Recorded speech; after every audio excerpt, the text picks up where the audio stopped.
자, 이런 상황에서 단식을 하니까 여러분들 몸이 완전히 작살나기 시작한다는 겁니다. 자, 혹시 단식을 해도 살이 전혀 안 빠지는 분들이신가요? 분명히 양 조절도 잘한다고 생각하는데 살이 더 쉽게 찌거나 오히려 폭식증이 생기는 느낌은 없으신가요? 만약 이런 상황들이 있는데도 여러분이 여전히 식단 조절이나 단식만 한다면 제가 예상컨대 여러분들은 죽을 때까지 살을 못 뺀다고 제가 자부할 수 있습니다. 영상 1초라도 더 보게 하려고 발악을 하네라고 생각하는 분들이 분명히 계실 거예요. 네, 맞아요. 여러분들 생각처럼 분명히 양 조절하고 운동하고 식단만 잘하면 살이 빠지는 건 맞는 말입니다. 근데 이거는 기초 대사량이 정상적인 상황에서만 해당한다는 뜻이에요. 많은 전문가들이 대사량이 정상적인 상황에서 살 빼는 법만 알려주니까 다이어트는 역시나 양 섭취를 줄이고 운동을 열심히 하는 게 당연하다고 생각하는 거죠. 근데 실제로 기초 대사량이 저하된 사람들은 이런 게 전혀 통하지가 않습니다. 왜냐하면 대사가 저하된 상황에서 몸은 계속 에너지를 저장하려는 체질로 변하기 때문에 애초에 살을 뺄 수 있는 상황이 아니에요. 왜? 나이가 들면서 느린 대사로 바뀌었거나 아니면 극단적인 다이어트를 하면서 몸이 엄청난 영양 실조 상태를 경험하게 되면 지방을 저장하려고 기초 대사량을 많이 낮추기 때문입니다. 그러면 여러분이 여기서 해야 되는 건 뭐냐면 살부터 빼는 게 아니라요, 몸이 다시 지방 대사, 감량을 허용해주는 몸으로 바뀌는 것에 집중해야 돼요. 감량이 절대 먼저가 아니라는 거죠. 그러면 몸이 지방 대사를 허용하게 만들려면 어떻게 해야 되냐? 기초 대사량 회복이죠. 그래서 제가 대사 회복하기 위해서 알려드린 방법들이 이전 영상부터 뭐였어요? 탄수화물 섭취를 제발 늘리라고 했잖아요. 그런데 여러분들이 무서워하는 증량이 최대한 일어나지 않도록 지방 합성 호르몬 인슐린을 최대한 건들지 말라고 말씀드렸어요. 왜? 여러분들이 체중이 찌는 이유는 단순한 고칼로리 섭취가 아니라 살을 찌게 만드는 인슐린 수치가 높아지거나 체지방량을 일정하게 만들어주는 렙틴 호르몬 대사가 고장나기 때문입니다. 그래서 인슐린 수치가 너무 높아지지 않게 탄수화물을 섭취해주면 우리가 증량을 최대한 방지하면서 대사를 회복시킬 수 있겠죠. 실제 1960년도에 더글라스 콜먼이라는 박사가 체중을 조절해주는 유전자를 밝혀내고 나서 생물의학 부문의 수상자가 됩니다. 이후에 오레일리 박사는 렙틴 호르몬이 인간의 몸에서 체지방량을 일정하게 유지시켜준다는 걸 발견하게 됩니다. 그래서 주변을 보면 분명히 많이 먹는데 살이 안 찌는 사람이 있습니다. 그런 사람들은 고칼로리 섭취를 해도 체지방량을 유지시켜주는 호르몬들의 기능이 정상적이기 때문에 살이 절대 안 찌는 거예요. 물론 여러분들이 회복을 해야 될 때는 수분과 염분이 저장되는 현상 때문에 어느 정도의 증량은 감소하셔야 됩니다. 실제로 저한테 수강받는 분들 중에서도 최대 3kg 정도 증가하는 분들이 있는데 그 이상은 잘 안 찌게 돼요. 왜냐하면 체지방을 더 이상 안 늘게 만들어주는 호르몬을 정상적인 기능을 유지시켜 주려고 노력하기 때문이죠.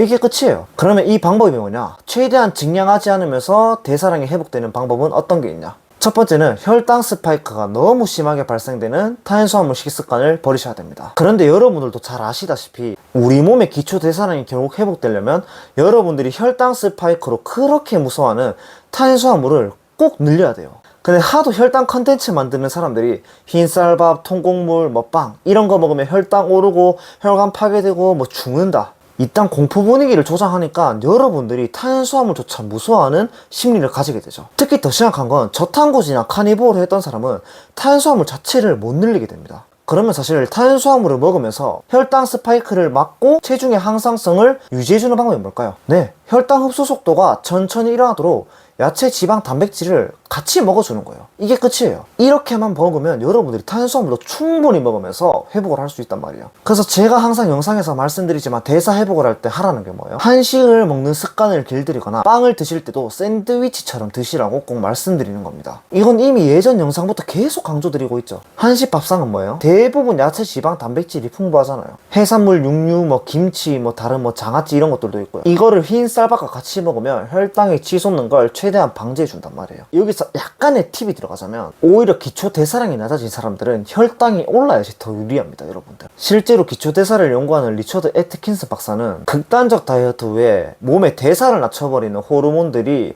엄청나게 나온다는 걸 동물 실험과 인간의 연구에서 말씀하셨어요. 특히 극단적 다이어트나 저탄수 다이어트로 혈당이 낮아지게 되면 우리 몸은 이걸 위기 상황이라고 인식하게 됩니다. 왜냐하면 혈당은 우리 몸의 에너지원이기 때문이에요. 절대 나쁜 게 아니에요. 즉 혈당 부족 상태는 에너지가 부족하다고 인식하는 상황이니까 우리 몸도 당연히 에너지 저장 모드에 들어갈 수밖에 없겠죠. 그래서 기초 대사량이 낮아지고 에너지, 지방을 더 저장하려는 체질로 바뀌게 된다는 겁니다. 결국 여기서는 혈당이 다시 충분히 공급되어야지만 우리 뇌에 있는 시상하부도 안전 신호를 받게 되고 기초 대사량을 높여준다는 거예요. 자, 조금 복잡하지만 무슨 말인지 대충 이해는 가시죠?